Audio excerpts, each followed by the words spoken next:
Thank you. I feel really special now. I feel like one of the poets. Welcome, everyone, to the Bradford Literature Festival. It's such a pleasure to see you all back at the Lyrical Mehfil, or as my team call it, the Lyrical Miracle. It's actually so amazing to see so many people here tonight. We ran last year, and I walked in here, and I said to the stage manager, I said, "Where is the audience?" And she said, "They're all here." And it was slightly heartbreaking, but it was so lovely actually just to be able to gather together again. So it's really lovely to see you all here. Thank you so much for coming out for this. This is one of our really, really special events.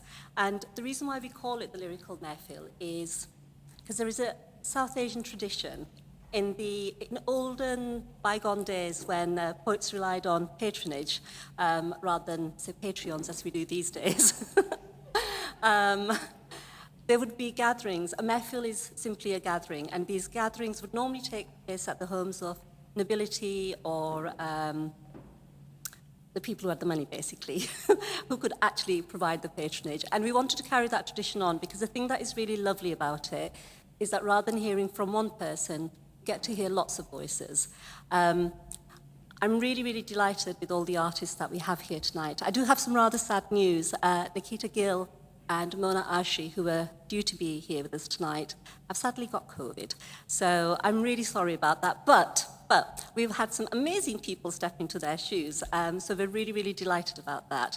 Now, you're not here to listen to me, obviously. I'm going to hand you over to your host for the evening, who is the very, very, very lovely Jo Brandon, who you may have seen before at one of these lovely events. Jo is an amazing poet. I actually came across her. I was in London, and I picked up this little book completely by chance. I just picked it up, and I started reading it on the train, and then I sat there and just read the book all the way back. And that was her first book, The Learned Goose, which is amazing. And if you haven't read it, I really, really recommend it. And last year, she brought out a new book called Cures, which is, and that is actually exactly what it is. It is a cure. Each poem is a cure for you. So, as I said, if you haven't sampled her poems, I highly recommend them. And also, obviously, the other really brilliant thing about Jo is she's in Bradford, because that's where all the best people are. So please put your hands together and give a warm welcome to Jo Brandon.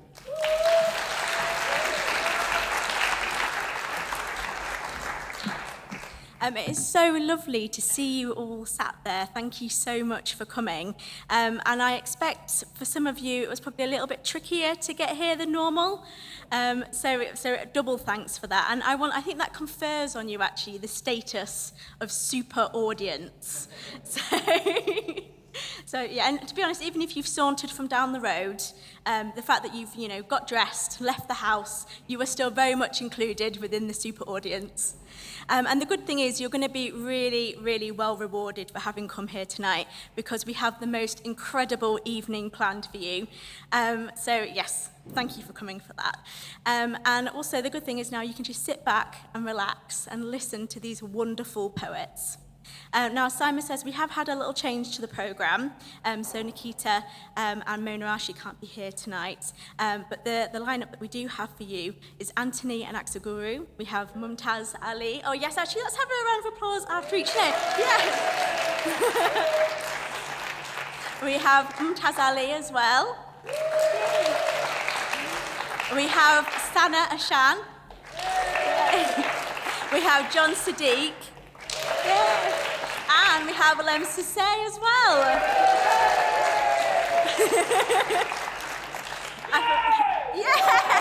I felt very impressive saying those names, I have to say. So before I get too giddy name dropping, which may happen, just to let you know the shape of the evening, we're going to have our first three poets come on, then we're going to have a sort of half an hour break where you can do all the necessary things. And I hear as well that there may also be an opportunity to buy some books and try and get your books signed. So do keep an eye out for that as well. And then, of course, we'll finish the evening with our final two poets.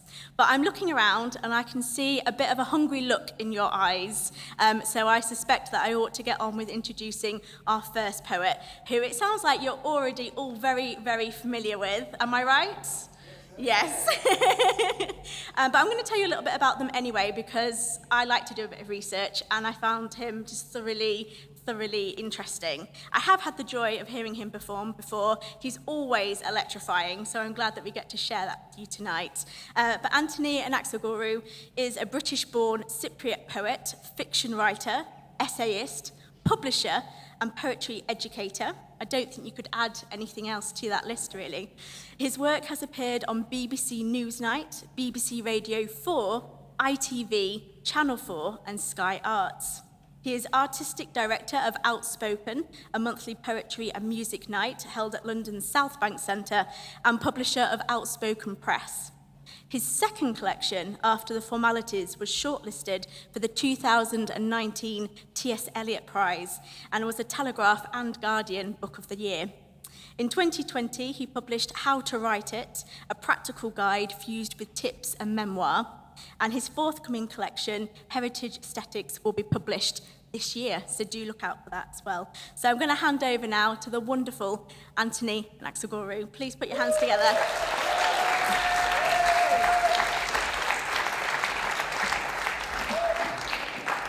Hello, everyone. I'm going to read some poems from the new book. I haven't read a lot of these poems out before, so I have no idea how this is going to go. And also, I don't read off PDF. Like, I hate reading off a screen. I usually have a book or some paper. So I don't actually know what any of these poems are. I had like a list in my head of what I wanted to read for 15 minutes. But I'm just going to press a button, and whatever poem you get, like a jukebox, is what you'll get. So we'll start off with the first one. So just to get a bit of context, the book is called Heritage Aesthetics. It comes out with Granta in November of this year. And the thinking behind it really was looking at, I work off questions. Like my books usually begin with several questions. And this one was really looking at, first of all, what a protest meant, the role of a protest and how it acts symbolically and politically. But also the second component was looking at the Cypriot identity, but particularly from a British colonial lens. So I started to get really interested in the colonial writing of the travel writers who ended up in Cyprus when they took over from the Ottomans in 1878, and how the British thought of the Cypriots within the first 50 years, like who were they and how were they, and how that relates to the way that we create identities. Cyprus is a divided island, Britain is a divided island in a different way, and I wanted to kind of draw parallels between those two factors when looking and poking at all the various other elements, trauma, intergenerational trauma, class, masculinity, and fatherhood within that as well. So that's basically what the book has been preoccupied with for the last 3.5 years. We'd been in Algiers for almost a year. Each afternoon, boys no older than me would wait by the fence. Above, shuttles of empty thunderheads cornered the desert heat. I stood there at 5 years old, looking through their ribs, their hands copper and exposed like mine. How I remember it. Mademoiselle, mademoiselle, my mother, bringing out wrapped bread, green olives, cut apples, pitchers of ice water, pushed through the gaps. Take, take, take. Merci beaucoup, mademoiselle. Merci. That night, my father stood in the kitchen's small yellow. Still, thieves, wild. Perspiration clenching my mother's hair, her neck. She kept on chopping. The next day, 2 boys returned. Mademoiselle, my father, the proud accountant in tight blue shorts, pointed the water hose right into their chests, bursting almost like ladders. Mademoiselle, mademoiselle. She just kept on chopping. This next one is called At the Center, a House. Again, there's no order here. I'm just pressing buttons and this is what we're getting. I reached the age where I took my best glassware out front, the teak country bench, both colonial dresses. I tipped out my mother's orange trunk with her birth certificate inside, made each item watch me stamp the stomach of my therapist, forced melon rinds into the compost sludge. When it got too cold, too dark, I torched the Queen Anne cabinet with sprigs of dried basil, Incapable of reinventing my walk, I found myself governed by newts and assumptions. The house I was born under refused to cut me a key. By 18, I began to prod each room with physics, ratified my inadequacies, picking at the gauze until my incisions would pus, laughing so hard I kept adolescence awake. It went on this way for years. I fed the house nothing, waited until the eaves gave in before unleashing my legend of bulldog ants. The whole time, no slab, no gutter said a word. And when I hit 20, I called a friend. We jumped the fence to mount the tumor of a neighbor's tree. From there, we aimed tombs at the low boy, hurled mollusks, horns, hot yellow condoms, chunks of anthropology. Let's burn it. Let's fill it with empire. Let's drip feed it mitochondria. By dawn, it was over. Barely the door number stood. The house called us in, softer than an Orthodox priest with water on the lungs. We went, holding our beautiful drones, and all I could say was, look what you've gone and done. This is called Futurist Primer. Last night, they broke into the confidence shop, leaving nothing but mirrors. The whole time, I was awake trying to fix my router. Today, I'm sipping Americanos with 6 new interns, pontificating on the stoicism of lifeguards who grew up in rural England with all the prospects of a stationery outlet. In a few hours, a man will walk down the street in Birmingham to drive a knife into a person he's never heard laugh. Violence only teaches us how to keep returning to it. In real life, we share a third of our DNA with mushrooms. Some facts need to be written down before they're believed. My landlord spent his holidays on a Cumbrian field with his wife, who coincidentally happens to be my brother's landlord. There, they hold each other inside a small blue tent after weeks of heavy rain. I imagine them laying over some part of 100 million insects, which constitute the majority of the world's biomass, how their gorgeous, slow lovemaking might sound to a swarm of abstaining termites, a single ant roving the near underworld with nothing but a crumb of honest soil. I think about the cost of living and how for now we're alive enough to fuck on top of the earth, our bodies fecund with unripe disease. In 40 years, my son will be updating his CV for a job that doesn't exist yet. I'll be sat like a bookmark at the kitchen table, stirring tea in an easy way, thinking about my mother and father, and the day's water was water. A soft-voiced lady with perfect posture will project onto the wall of my living room via a device fixed to the roof, hoping to sell me a brighter version of myself, saying something like, "We'll keep the future in your size." I'll decline, returning to the sofa. Well, I'll remember the greengrocer, the joys of his old Instagram account, full of organic kale and deals on kombucha. Then before I do anything else, I'll think, the penis really does not age well. Let's do We Are Us now. So this is, there was a magazine that was being circulated to the soldiers in Cyprus in the 50s. It was called The Grenada, and I found a copy of it. And there's a kind of epigraph that the poem begins with. Sergeant Clerk is the acorn's clerk, but prone to get in rages. If the wogs give any trouble, he puts them into cages. Boy at the back, why have you come here the wrong way round? And why do you struggle to tell the group how many of the tribe you've brought along with you? I love this country, I do, but its yesterday is far the terrifying. We swapped the cage for a cage as you do, both grandparents splitting mops and bruised plums, Christmas 88. That was my family, living with the family from next door, the kids by the barbed wire fence, playing with prayers they couldn't use, dressing me in a flag that was unlike mine. God grew into a secret way of admitting trouble. Each Remembrance Sunday, I knelt in a field behind the house where only twigs found it in them to bend, a shot rabbit running from what I couldn't see. Most of life happens behind us or has happened in a different color. The TV in our kitchen lost its mind at my mother's immigrant face, despite her best shepherd's pie. My father, his briefcase made of genuine leather, said, "Boy, wherever you stand, make sure you can be seen and don't move. Don't say another fucking thing." This is called Now My Ego Wants Better Things. Evenings shoulder into the jasmine, fouler than a fatted cock. Each peony born to its station grows towards similar heights. We write so well for our kind, license the lexicon of power like the narcissism of a bullet. Stand by for a pylon in snow. History's digital cachet dilates. News gets crowned our century's insomniac. You're struggling to backpedal, spinning around the flush. I'll come clean.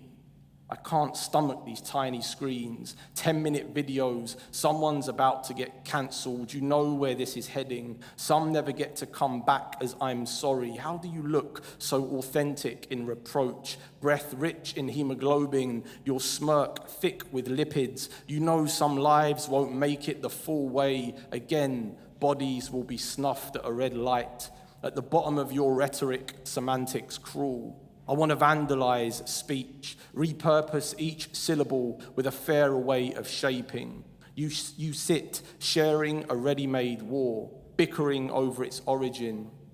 You and I know the world is the last time for some of us who want life slowed. Each hashtag comes with a perfect set of holes, a cell, no matter the protest, our actions become.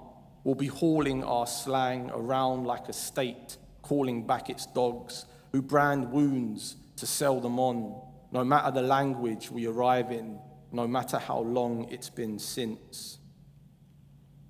Oh, let's do Endgame. A few more minutes. At the close of capitalism, catch the professor and I waving our big flags at the parade.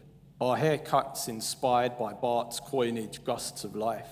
Seniors leaning out of windows, their imminent deaths a thing of the past. That's me in the corner, suffering conclusions. That's me itching to sing my killers to sleep, leaving them supine in a retro spa. All together now, as if we were smuggling winter into Dartmoor, as if this were a collective effort to find the oath I buried inside a chapel organ. The professor read how my mother thought to smother the hour I was born in. You're right, I'm reaching beyond the pabulum for a straw man to leave my plasma on. Muscled colonies, so saccharine I could die.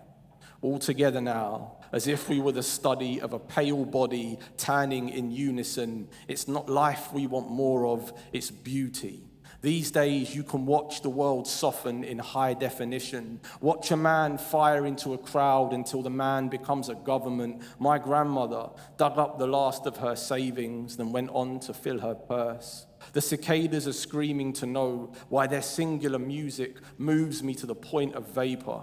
The professor believes the future is undergoing its final autopsy.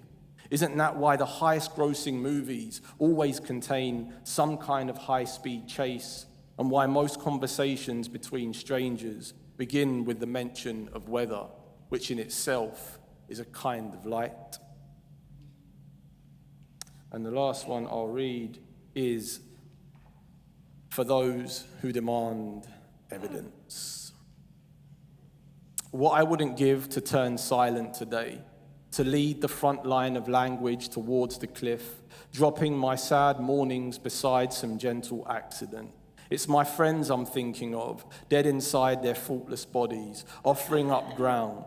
I'll donate a modicum of hard cash to the approaching circus. 2 fatigued elephants carting heirlooms, rebranding this new age vacuum-packed consciousness. I wish I could play an instrument on days like today. A stoned pianist with poor posture, forfeiting moral hands for the freedom of a chord. I swear to be part of anything that sees me. I can't stress this enough. A famous past stole our homes. My family survived empire. empire, a violence to my father's head. I was only a boy then, with squeaky clean shoes, his pants all sullied. Now I'm paying institutions to read up on what was originally mine, ripping body parts off eugenicists, bigots preserved in specimen jars. England, I've spent so long inside your history, it's like there will never be another way round this black torch held between your fangs, clapping at the end of an American movie. How do we stop? Let love move us naturally. Dodge another set knee, the weight of our dead. One last plea. What I wouldn't give to turn silent today before statistics catch a siren, turn into a baton, swinging meat, slave roads shimmying under brute force. The second coming down above his temple, her pelvis cracking law into order, forced to beg a badge, says what it wants. My friends lost to daylight appearances, a platoon of cameras, my country, your country, rolling like jackals, thick with a sickness for blood, blonde, blue, white.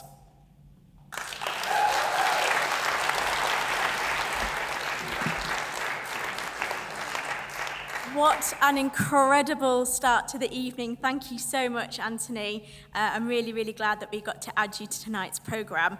I'm a bit stunned by that. That was just a wonderful reading. And before I tell you a little bit about our next poet, who is Mumtaz Ali, I need to know, are there any other poets in the audience tonight? You don't have to be ashamed. You can show off. Yep, I can see some. So you guys are going to probably understand best my very complicated feelings about my favourite fact about Mumtaz, which is that he has written over 450 poems. So I'm both inspired but also incredibly intimidated by that. I think that's an amazing fact.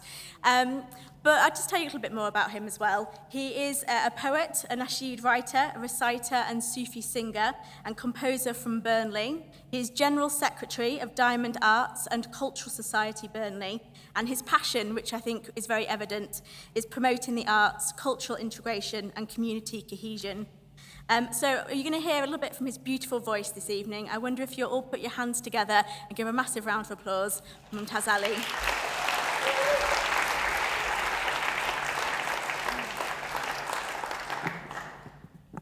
Hi, ladies and gentlemen. Good night. I hope everyone is well and sound.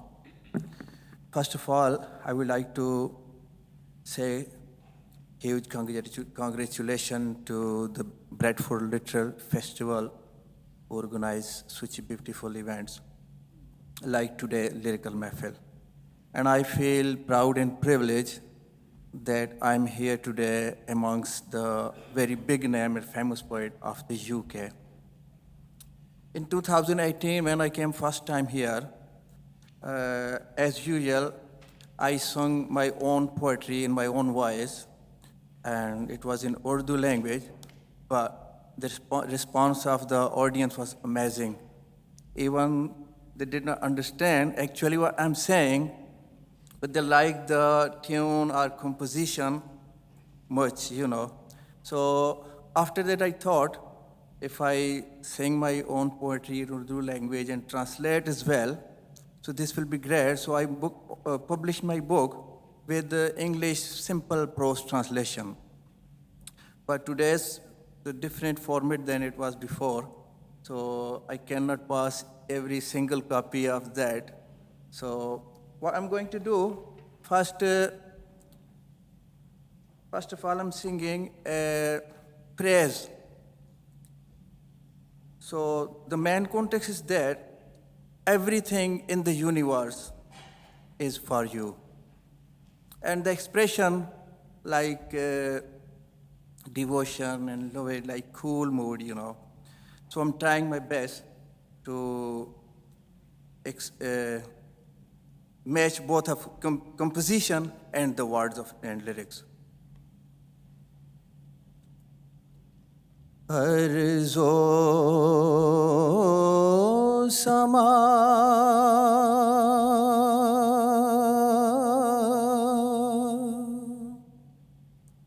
tere liye shamso کمر تیرے لیے ارض و سما تیرے لیے شمس و قمر تیرے لیے کون و مکان رنگ جہاں کون و مکان رنگ جہاں اور نور نظر تیرے لیے شیوا تھا یہ عشاق کا کہ رات اور دن تیری رضا شیوا تھا یہ عشاق کا رات اور دن تیری رضا مال اور جان باپ اور ماں اور لخت جگر تیرے لیے باپ اور ماں مال اور جان لخت جگر تیرے لیے ارض و سما تیرے لیے شمس و قمر تیرے لیے تیرے لیے تیرے لیے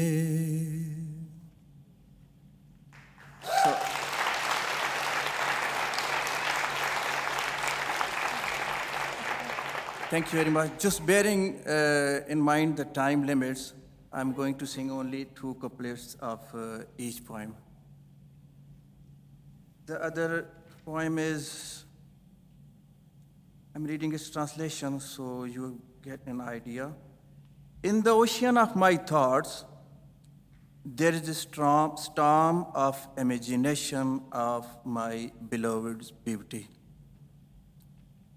But the boat of promise to meet that beauty is stuck in the whirlpool. This is different tune. بہرے تصورات میں طوفان حسن یار بہرے تصورات میں طوفان حسن یار الجھی ہوئی ہے کشتی پیمان حسن یار منظر طلوع صبح کا دل سے اتر گیا منظر طلوع صبح کا دل سے اتر گیا،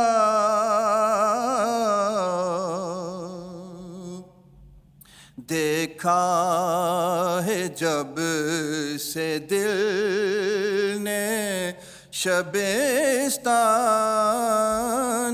حسن یار، دیکھا ہے جب سے دل نے شبستان حسن یار، بہرے تصورات میں طوفان حسن یار. Thank you very much. The translation of first couplet is that how those amazing melodies were different and how those wonderful lyrics were different. When the extreme love, we say ishq, was on its peak, how those amazing times were different. So, thinking about something in the past. وہ سر تھے اور ہے وہ ترانے ہی اور تھے،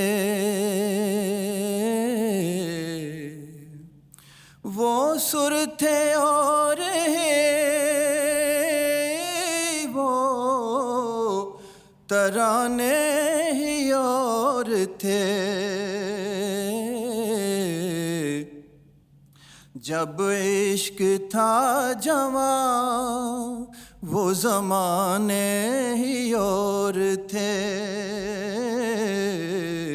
جب عشق تھا جوان وہ زمانے ہی اور تھے، اوروں سے کر کے بات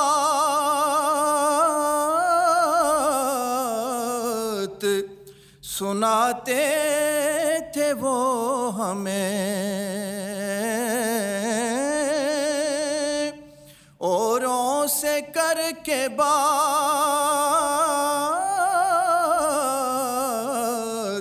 سناتے تھے وہ ہمیں، وہ تیر اور تھے وہ نشانے ہی اور تھے، وہ تیر اور تھے وہ نشانے ہی اور تھے، اب تو ہزار بوجھ ہیں ممتاز کاندھوں پر، اب تو ہزار بوجھ ہیں ممتاز کاندھوں پر، بکھری تھی جن پہ زلفیں وہ شانے ہی اور تھے، وہ سر تھے اور ہے وہ ترانے ہی اور تھے، جب عشق تھا جوان وہ زمانے ہی اور تھے. Thank you very much.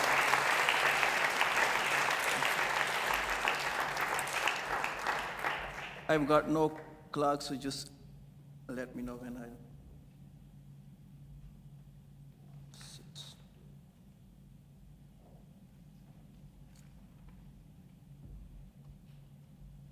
The first couplets. Translation.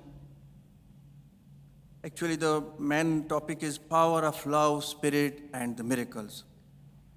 Sometimes someone's days has been overturned, and sometimes someone's nights has been wrapped up. Sometimes someone's pains have been multiplied, and sometimes someone's whole existence has been wrapped up. So I try the same thing to express in the composition. کبھی دن کسی کا الٹ دیا تو کسی کی رات لپیٹ دے کبھی درد و غم کو بڑھا دیا کبھی درد و غم کو بڑھا دیا تو کبھی بساط لپیٹ دے کبھی دن کسی کا الٹ دیا گھڑی بھر کو ہے تیرے حسن کی جو کھلے طلسم ترازیاں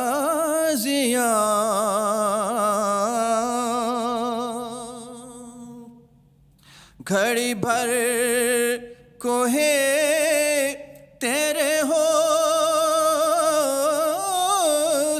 کی جو کھلے طلسم ترازیاں تو جہاں تلک بھی وسیع تھے تو جہاں تلک بھی وسیع تھے حد شعب دات لپیٹ دے کبھی دن کسی کا الٹ دیا تو کسی کی رات لپیٹ دے کبھی درد و غم کو بڑھا دیا تو کبھی بساط لپیٹ دے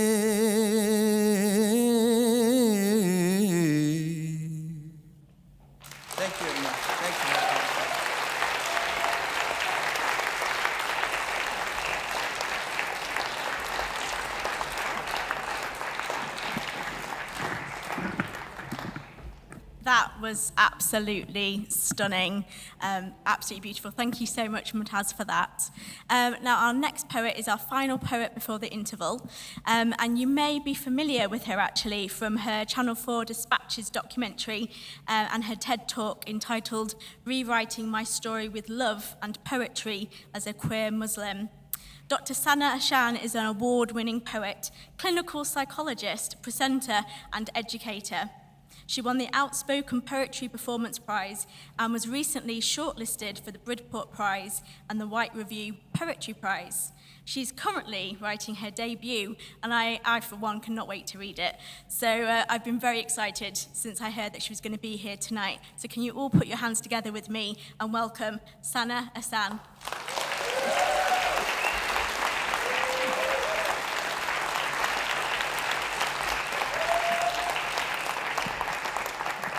Hello. Hi, how are you all doing? Good. That was incredible, wasn't it? It was really, really, vah, is all I have to say about that. Yeah, really amazing. Yeah, it's a joy to be here with you all today. Also very unexpected. So Anthony and I were like freestyling, just coming on. It was very short notice, but here we are. So yeah, I'm going to read some poems. The first poem that I'm going to read for you is a poem called Passport. It's like a prose story poem. My place at the dinner table was already set. You and your friend can sit together. So I perch on the teal chair opposite my girlfriend's grandmother, who offers me a salami stick to start. Sorry, I don't eat pork. Her voice rises an octave. Sorry, I don't understand why Muslims do that. Her glasses are steamy and wonky. She places the pepperoni packed ramekin back down at the table's epicenter. And I reply, pigs eat their own shit. My laugh is met with an active silence and 2 half smiles. I am one among 6 white faces. I check my phone under the table. Yep, no one's messaged since 2 minutes ago. Sorry, so you're a psychologist? I nod, ignoring both her butchering of my name and the remnants of pig poking between milk teeth. A bamboo bowl brims with plum tomatoes, dewy rocket, purple cabbage, and sun yellow peppers. I reach for relief in the rainbow when her grandmother asks, do you have a British passport? The burgundy red cleaved with a golden crest speaks more than my mute mouth. I muster up a lion's courage, and I ask, are we going somewhere? Thank you. So, I'm still deciding what poems to do, even up here right now. So the next one, I think, we did a talk actually just before Mona's here, just talking about, right at the end, Mona, you were talking about kind of silence in the matriarchal kind of lineage, in your maternal lineage, and it made me think about my nani, and I felt kind of a calling to read an older poem about my nani. So my nani passed away in the pandemic. The pandemic really hit our family in a really painful way. We had a lot of loss. And yeah, I guess this poem is about grief, about longing, and I think the ways that maybe we were longing to love each other but couldn't quite. So yeah, this is a poem for my nani.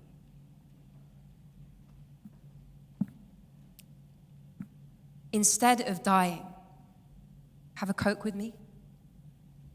Just a small glass from one of those 15 bottles you used to buy in bulk from that little slough kitchen that I rarely entered.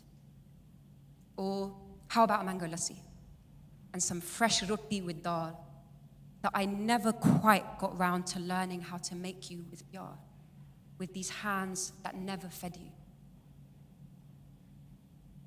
Or place your tiny, wrinkly hand in mine and squeeze it with mighty life. In this place, you will talk to me, and I will talk back in the tongue that is still yours and mine before the taking. And as you speak with lips that fold in and out and in like a bud uncertain of its bloom, I will say more words than ji or nahi.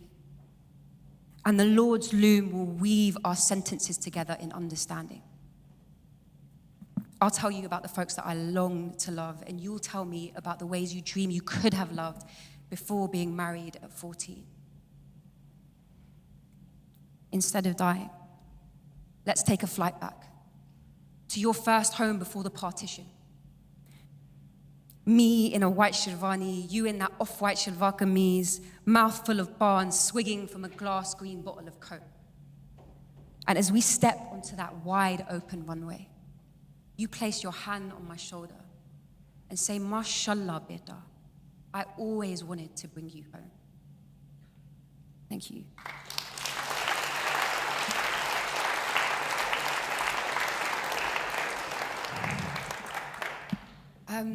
So this next poem is really about trauma, intergenerational trauma, and how it sits in the body. So in kind of deepening my own relationship with my body, I've come to understand that I hold a lot in my throat. So yeah, this is a poem about throats, about a lineage of throats, and it's called Gulp. Gathering my mother's unsayable sadness, rising like Ravi River, begging to burst, leaking lines of water. The water is her mother's, is mine. Glory be to this throat, vessels constricting, appleless space, a doorway to my mother's thick brown bark. Blessed be her bulging rage, ripping into her mother's stiff choking on brown dust of partition, 1947 splitting once giant oak. Glory be to the roots that insist on living, on breathing. Every throat a minaret making sounds of God, guttural grief, glory, gory, halal, haram, hope.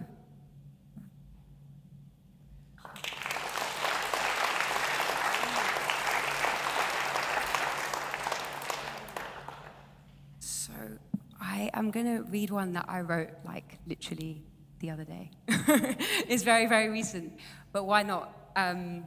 So yeah, bear with me. I have to kind of read it, you know. How you all doing? You still with me? Yeah? Good. A working title here is, what about the Muslims? The not quite. Boys from honor. Benders of Sirat al-Mustaqim. Hairs crowning chins, their lover ablution. Sealed as thighs, two sets of domes live off a ruthless wanting. Behind the headline, a breastless hijabi unwraps the last remaining cloud. Their shins unshredded, days creasing into 5 times, laughter a prayer, pushing against terror. Our children's curriculum, the gay of their little cheeks. Melanated as split watermelon loves the holy prophet, as in peace be upon him. An inkless scrawling into stone, into verse that imagines a queerness vaster than Lot. Peace be upon our lot. Peace be upon our wordless toes, twisting in tashahud, under body's trouble taught shame instead of pride. Can't sweat off cool shine, God under our feet, 2-stepping cupbearers, make heaven this drippy. Limbs propelling mass devotion. Ask God, will you love us? Trust. Nothing can prevent providence. Surveillance makes a prayer cry in the closet.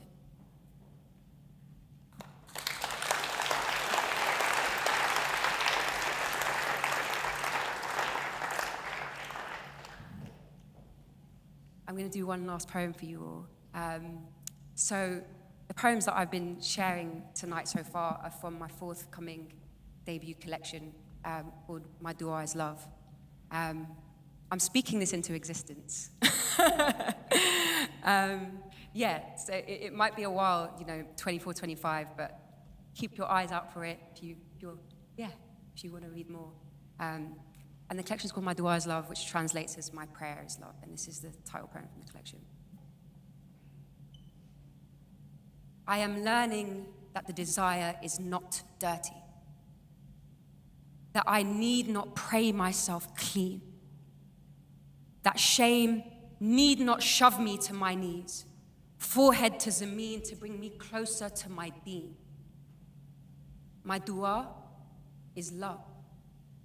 My dua is love. It pours pure, like Zamzam through my body, through her body, through my body, through her body. We are holy. We are holy in liquid sighs and sweat-soaked skin. I cannot tell where she ends and I begin as love interweaves through estuaries of limb in this tapestry of brown. It is not a sin. It is not a sin, instead, a call to prayer. It is a call to prayer. Whenever my name leaves her lips with devotion, I know that God is here. Whenever I am with her, I know that God is here. Thank you.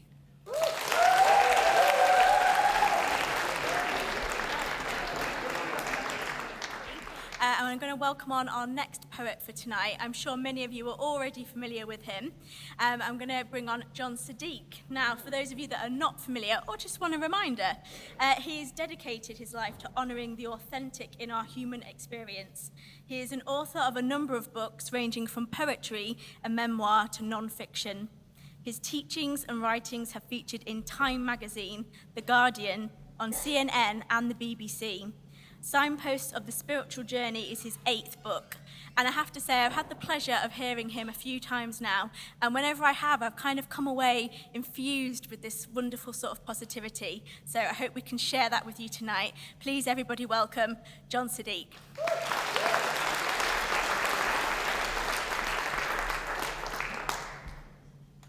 How are you all? My watch is in the jeweler, so I'm just going to start a stopwatch so I know where I'm at. Broken watch. It's lovely to be here with you. Thank you so much. Thank you, Bradford, for remembering I exist. No other literature festival seems to remember anymore, but still alive. Still alive. Well, it's my own fault for retiring, isn't it? And then writing more books. So this is about being together. It's called Every Atom. Each of us changes when placed next to the other. We place ourselves or are placed or paired, creating stories, a new idea, sometimes love. With love comes the desire to be seen for who we are. From juxtaposition comes the marriage of existence, arranging ourselves as an exhibition of human things. Marriages of the married and unmarried, so many bedrooms and doorways, arranging ourselves as an exhibition of human things.